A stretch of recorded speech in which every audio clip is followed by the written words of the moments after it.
조갑제 TV 시청자 여러분 안녕하십니까? 2020년 8월 14일 오후 5시입니다. 내일은 8월 15일 건국 72주년이 되는 날이고 해방 75주년이 되는 날입니다. 그런데 우리가 보통 이야기할 때 해방되었다고 하죠. 해방했다고는 이야기하지 않습니다. 해방했다는 이야기를 할 수 있는 사람은 연합군이죠. 한국을 해방시켰다, 해방했다. 해방된 겁니다. 수동적으로 외부의 힘에 의해서 우리가 해방된 겁니다. 그러나 건국되었다는 이야기는 하지 않습니다. 건국한 겁니다. 건국은 우리의 주체적인 역량으로 이승만 대통령의 위대한 지도력에 의해서 건국한 겁니다. 그러니까 내일은 건국 기념일로 기려야 합니다. 건국 72주년으로 기려야 하는데 문재인 대통령이 건국을 인정하지 않고 그리고 해방 기념일로만 기르고 정부 수립 기념일이라고 이랍니다. 정부 수립과 건국은 다릅니다. 정부 수립은 건국보다는 훨씬 더 아래 차원의 이야기죠. 건국이라는 것은 정부만 수립할 뿐만 아니라 사법부도 수립하는 것이고 국회도 수립하는 것이고 그보다도 국가의 정통성과 정체성을 다 수립하는 것을 아울러서 건국이라고 합니다.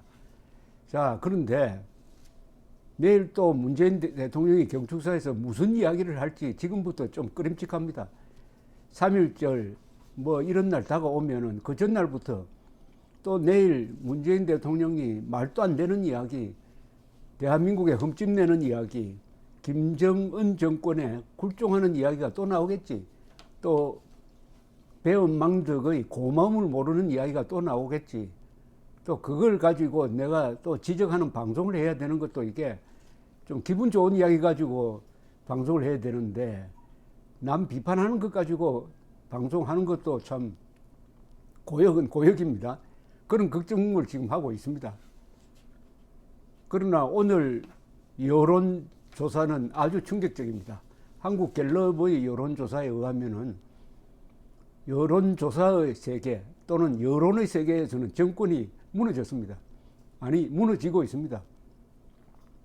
여론의 세계에서는 문재인 정권이 무너지고 있습니다. 홍준표 의원이 예측한 대로입니다. 추미애 등의 활약에 의해서 문재인 정권이 무너질 거라고 했어요. 그 무너진다는 말은 여론에서 무너진다는 뜻이죠.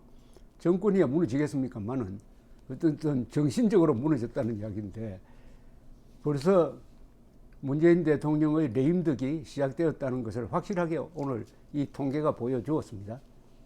뭐 아까 말씀드렸습니다만은 문재인 국정평가에서는 잘 못한다가 39%로 내려갔습니다. 전주에 비해서 5%포인트가 폭락한 겁니다. 5%포인트가 한 주 사이에 이건 완전히 무너지는 겁니다. 잘 못됐다는 응답은 46에서 53으로 뛰었으니까 7%포인트나 뛰었습니다. 7%포인트. 더구나 정당 지지율이 비슷해졌습니다. 정당 지지율이 한때 46대 22로 더불어민주당이 앞서다가 통합당을 이제는 33대 27로 자꾸 붙었습니다. 어떤 조사에서는 통합당이 앞선다는 통계도 있습니다. 무엇보다도 충격적인 것은 2022년에는 야당을 지원해가지고 야당 대통령이 나왔으면 좋겠다. 즉 정권교체가 나의 바람이다라고 나의 희망이라고 생각하는 사람이 45%, 정권 유지 41, 45대 41입니다. 이 세 가지를 합쳐버리면은 문재인 정권은 정신적으로 무너져 버렸다. 정책적으로 무너져 버렸다. 이념적으로 무너져 버렸다. 그리고 가장 큰 문제인 부동산 정책에 대해서는 압도적으로 이건 실패다. 앞으로 집값이 계속 오를 것이다. 이렇게 생각하는 사람들이 압도적으로 많습니다. 그런데 이런 여론조사에 대해서 청와대의 반응은 우리가 갈 길을 뚜벅뚜벅 걸어가겠다는 겁니다. 그 사람들 잘 쓰는 용어 중에 뚜벅뚜벅이란 말 씁니다. 뭐 뚜벅뚜벅 하면은 거인이 아주 고든 길을 무심코 걸어가는 아주 장엄한 모습인데 지금 문재인 정권은 비틀비틀 걸어가고 있습니다. 뚜벅뚜벅이 아니죠. 이 말장난에 우리 국민들이 계속 속을 줄 알고 계속 이런 단어를 사용을 합니다. 뚜벅뚜벅. 어쨌든 요사이 이 현상은 아주 희한한 현상입니다. 우리나라 역사상 이런 현상도 처음입니다. 지난 4개월 동안 이렇게 여당이 급전직하로 추락한 건 처음입니다. 이런 대변화, 흔히 좌파는 오만해서 자충수로 망한다. 우파는 분열로 망한다. 그것이 적중한 경우인데 단순한 오만이 아니라 무능한 오만입니다. 무능하면 겸손해가지고 배우려고 해야죠. 문재인 정권은 무능하면서도 똑똑하다고 착각을 하고 오만합니다. 무능한 오만이 어떤 결과를 만드느냐를 우리가 지금 지켜보고 있습니다. 가장 놀랄 사람들은 미래통합당이죠. 뭐 그래서 이런 농담도 있답니다. 산송장 리더십. 김종인 씨 보고 하는 모양인데 산송장처럼 가만히 있어도 지지율이 올라간다.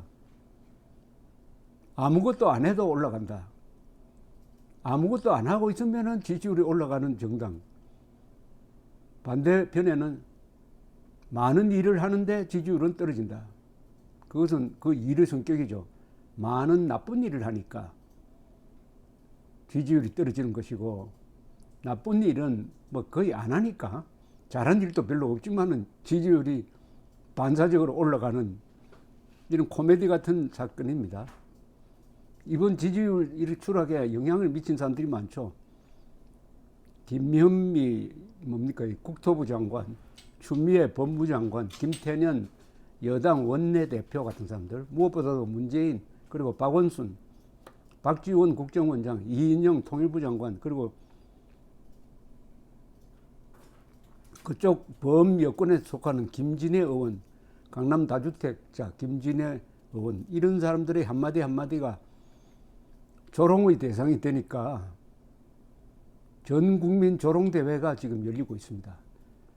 아마 이 정권을 조롱하는데 이렇게 많은 사람들이 동원되어 가지고 이렇게 열심히 글을 쓰고 말을 하고 막 정보를 확산시킨 것도 아마 처음일 겁니다. 이거 조롱대회입니다. 국민저항운동이 조롱으로 시작이 됐습니다. 조롱하기. 문재인 조롱하기 대회입니다. 문재인 그룹 조롱대회가 이런 여론의 변화를 불러온 겁니다. 이 조롱에 앞장서는 사람들, 말을 잘 만들어내는 사람들, 많은 선수들이 있습니다.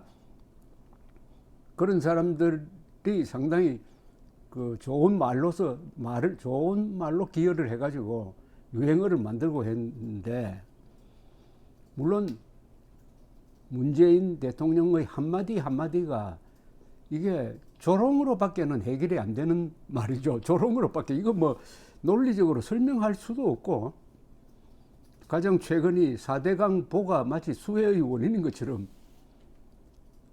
조사 지시를 하니까 이걸 가지고 무슨 논쟁이 있겠습니까? 4대강 보는 이 문재인 대통령이 지금 보가 뭔지를 모르는 사람 같아요. 보는 뭡니까? 보는 물을 가두어 놓는 거 아닙니까? 그죠? 보는 물을 가두어 놓는 거지. 보가 홍수를 일으킨다든지 홍수를 막는다든지 하는 기능은 별로 안 합니다. 그건 댐이 하는 겁니다. 댐. 홍수 조절용 댐이라고 그러잖아요. 댐은 방류량을 조정을 해가지고 홍수를 막는 역할을 하지만은 보는 일단 물을 가두는 겁니다. 물을 가두는 것. 그런데 보에다가 수해의 책임을 미루는 듯한 애매모호한 조사 지시를 하니까 이것도 아마 여론을 악화시키는데 상당한 역할을 했을 것이라고 생각을 합니다. 그러면 앞으로 문재인 정권은 어떤 식으로 나갈 거냐? 보통 다른 정권 같으면 금방 이 노선을 바꿉니다. 아, 우리가 잘못했다. 그런데 이 개혁투쟁론자들은 자신이 잘못했다는 것을 인정하면은 파멸한다고 생각합니다. 자존심이 상하는 정도가 아니라 자신이 지금까지 걸어온 길이 잘못되었다고 인정하는 순간 존재의 의미가 사라진다고 생각합니다. 왜냐? 이들은 계급투쟁론이 역사의 원리라고 믿습니다. 계급투쟁론에 의해서 역사가 굴러간다고 확신하고 그걸 종교적으로 믿는 사람들이 많아요. 그게 그 코아 그룹이 주사파란 사람들인데 이게 김일성파거든요. 그런 사람들이 여론이 나빠졌다고 해가지고 개과천선할 사람들이 절대 아닙니다. 계속 그 길을 가게 될 것입니다. 다만 집권 세력 안에도 그래도 양심적이고 합리적인 사람들이 있어요. 그 사람들과 이 막무가내 질주파는 이제 갈등을 빚게 되겠죠. 갈등을. 거기서 여권 안에서 이제 분열이 일어납니다. 분열 조짐이 보이고 있습니다. 이낙연 씨가 문재인하고 일종의 동일 티켓이었어요. 일종의 뭐 부통령은 아니지만은 일종의 부통령은 이제 우리나라에 런닝메이트가 있어야 되는데 우리나라는 부통령이 아니니까 정부통령제의 부통령 비슷한 역할을 국무총리로서 했습니다. 그런데 이분이 한 번도 문재인과 다른 이야기, 문재인이 아무리 실수를 하고 해도 그것을 견제하는 행동을 하지 않으니까 이번에 같이 동반 추락을 해봅니다. 이재명이라는 사람은 이제 올라가고 더구나 세 번째 정치한다는 정자 이야기도 안 한 윤석열 총장의 지지율이 3등으로 올라가 버렸다. 이것도 앞으로 미래의 한국 정치에 상당한 어떤 변수를 지금 만들어내고 있는 중입니다. 그러니까 정치판이 크게 한번 흔들려 버렸습니다. 자, 일단 문재인 정권은 자기의 길을 갈 것입니다. 가면은 여론의 지지는 더 악화되거나 집권 세력 안에서 분열이 일어날 것입니다. 문제는 미래통합당이나 이 대한민국을 걱정하는 안 속는 사람, 정상인 그룹이죠. 정상인 그룹에서 뭘 할 거냐는 겁니다. 정상인 그룹에서 이제 대한민국이 민주주의의 허울을 선 독재나 전체주의의 길로 가는 것을 검사들이 배격해야 한다는 그 윤석열 총장의 의미심장한 이야기에도 나오듯이 민주주의 탈을 선 독재와 전체주의, 민주주의 탈을 선 독재는 문재인 정권을 가리키는 것 같고 민주주의 탈을 선 허울을 선 전체주의는 북한이죠. 이들과 어떻게 싸울 것이냐 하는 것인데 이들이 가짜 민주주의라는 것을 이제 폭로해야 합니다. 여기서부터 출발해야 된다고 생각합니다. 윤석열 총장의 메시지도 그런 의미죠. 이들은 가짜 민주주의다. 문재인 정권, 김정은 정권 한 묶음으로 묶으면 이들은 가짜 민주주의다. 가짜 민주주의라는 것은 무슨 뜻이냐? 국민 주권을 부정한다. 국민들을 우습게 알고 국민들을 속이려고 한다. 가짜 민주주의입니다. 그리고 민주주의의 기반인 법치를 허문다. 법치 없는 민주주의는 그게 민주주의가 아니죠. 법치가 없는 민주주의는 독재 아니면 정치주의로 갑니다. 그런데 문재인 정권은 민주주의 독점 세력입니다. 심지어 역대 대통령 중에서 민주정부는 세 분밖에 없었다는 겁니다. 문재인, 노무현, 김대중만 민주주의라는 겁니다. 나머지는 민주주의가 아니라는 겁니다. 노태우 정부도 민주주의가 아니고 이명박도 아니고 박근혜도 아니고 자기들만 민주주의라는 거예요. 그러면 잘 됐습니다. 진짜 민주주의냐? 당신 민주주의자 맞느냐? 테스트 해보는 방법이 딱 하나가 있습니다. 이렇게 물어야 됩니다. 공산당과 싸운 적이 있습니까?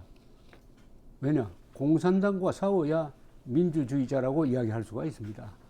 공산당과 싸운 적이 있습니까? 물어봐야 되죠. 없다고 하면은 바로 당신은 가짜다라고 해야 됩니다. 일제와 싸운 적이 없는 사람이 왜 독립투사를 자칭하느냐? 공산당과 싸운 적이 없는 사람이 어떻게 민주주의자를 자칭할 수 있느냐? 그건 가짜다. 이렇게 이야기하면 됩니다. 인권 변호사라고 합니다. 여기에도 질문 하나만 하면 됩니다. 북한 인권 문제에 대해서 무슨 일을 했습니까? 하나도 한 적이 없습니다. 그러면 가짜 인권 변호사죠. 가짜 인권 변호사. 이 질문으로서 문재인 정권은 가짜 민주주의 정권이다. 문재인은 가짜 민주주의자다. 이렇게 개념 규정을 확실하게 하면은 그때부터 자신감이 생기는 겁니다. 자신감. 언어의 힘이 있습니다. 말의 힘이 여기서 나오는 것입니다. 그래서 여론의 세계에서 뒤집어진 오늘 계기로 해가지고 이제 대한민국 세력이 줄이면 대세가 되겠네. 대한민국 세력이 반대한민국 세력을 향해서 공세적으로 나갈 때라는 것을 말씀드립니다. 감사합니다.